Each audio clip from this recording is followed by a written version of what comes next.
হতাম যদি গায়ের উচ্ছল চঞ্চল কোনো বালিকা, লাল ফিতে, কলা বেনি, কানে দুল, পায়ে আলতা, কাচের রেশমি চুড়ি আর এক প্যাচে শাড়ি, খালি পায়ে গায়ের পথে দৌড়, গাছের ডালে পা দুলিয়ে নুন লঙ্কায় কাঁচা আম পেয়ারা, গুনগুন করে মনের সুখে গান।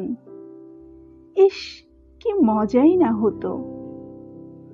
বাড়ির পাশের পুকুরে ইচ্ছে মতো ঝাপাঝাপি, সারা দুপুর পাড়া বেরিয়ে পাতা কুড়িয়ে, গাছের তলার ফল কুড়িয়ে সন্ধ্যা হলে ঘরে ফেরা। একটুও দেরি হতো না।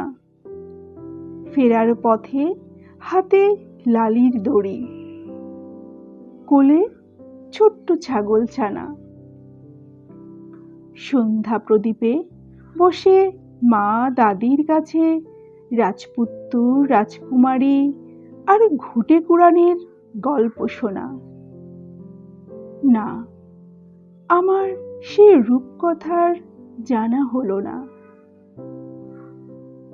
হতাম যদি গায়ের কিশোরী, হাতে তোলা কাজল চোখে, কপালে টিপ, ঘরের বেড়ায় ঝুলানো, ছোট্ট আয়নায় মুগ্ধ হয়ে নিজেকে দেখা।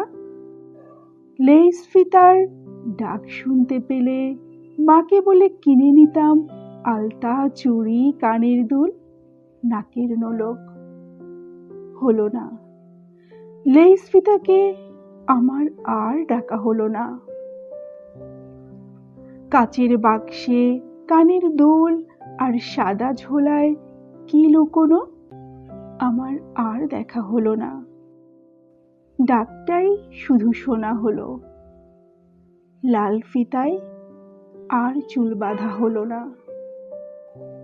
না হয় হতামই গায়ের কোনো বধূ, ঢেকিতে পার দিতাম, উঠোন ঝাড় দিয়ে লেপে দিতাম, খোয়ার খুলে ডাক ছেড়ে হাঁস মুরগি খাইয়ে কলসি কাখে জল আনতে যেতাম, কলমি কচু তুলে এনে উনুনের ধোঁয়ায় চোখ জ্বালিয়ে রান্না বসাতাম।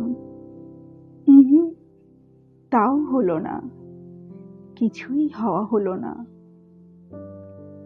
গল্প, কবিতা, উপন্যাস হলো না, আমার কিছুই হওয়া হলো না, কিছুই হওয়া হলো না।